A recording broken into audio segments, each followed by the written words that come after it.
Joshua.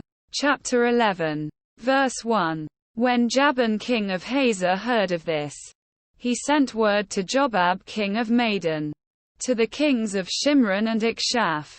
Verse 2. And to the northern kings who were in the mountains, in the Arabah south of Kinnereth, in the western foothills and in Naphoth Dor on the west. Verse 3. To the Canaanites in the east and west, to the Amorites, Hittites, Perizzites and Jebusites in the hill country, and to the Hivites below Hermon in the region of Mizpah. Verse 4. They came out with all their troops and a large number of horses and chariots, a huge army, as numerous as the sand on the seashore. Verse 5. All these kings joined forces and made camp together at the waters of Merom to fight against Israel. Verse 6. The Lord said to Joshua, do not be afraid of them, because by this time tomorrow I will hand all of them, slain, over to Israel. You are to hamstring their horses and burn their chariots. Verse 7. So Joshua and his whole army came against them suddenly at the waters of Merom and attacked them.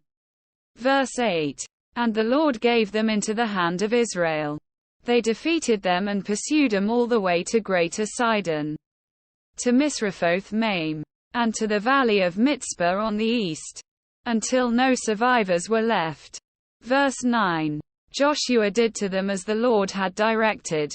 He hamstrung their horses and burned their chariots. Verse 10. At that time Joshua turned back and captured Hazor and put its king to the sword. Hazor had been the head of all these kingdoms. Verse 11. Everyone in it they put to the sword. They totally destroyed them, not sparing anyone that breathed. And he burned Hazor itself. Verse 12. Joshua took all these royal cities and their kings and put them to the sword. He totally destroyed them, as Moses the servant of the Lord had commanded. Verse 13. Yet Israel did not burn any of the cities built on their mounds, except Hazor, which Joshua burned. Verse 14. The Israelites carried off for themselves all the plunder and livestock of these cities, but all the people they put to the sword until they completely destroyed them, not sparing anyone that breathed. Verse 15.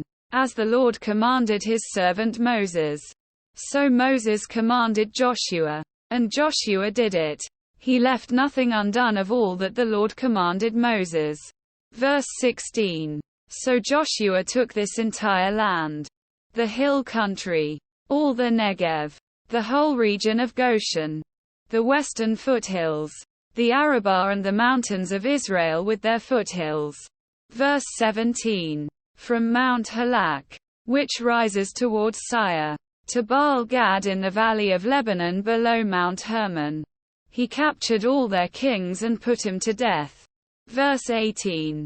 Joshua waged war against all these kings for a long time. Verse 19. Except for the Hivites living in Gibeon, not one city made a treaty of peace with the Israelites, who took them all in battle. Verse 20. For it was the Lord himself who hardened their hearts to wage war against Israel, so that he might destroy them totally, exterminating them without mercy, as the Lord had commanded Moses. Verse 21. At that time Joshua went and destroyed the Anakites from the hill country, from Hebron, Debir and Anab, from all the hill country of Judah, and from all the hill country of Israel. Joshua totally destroyed them and their towns. Verse 22. No Anakites were left in Israelite territory. Only in Gaza, Gath and Ashdod did any survive. Verse 23. So Joshua took the entire land, just as the Lord had directed Moses, and he gave it as an inheritance to Israel according to their tribal divisions. Then the land had rest from war.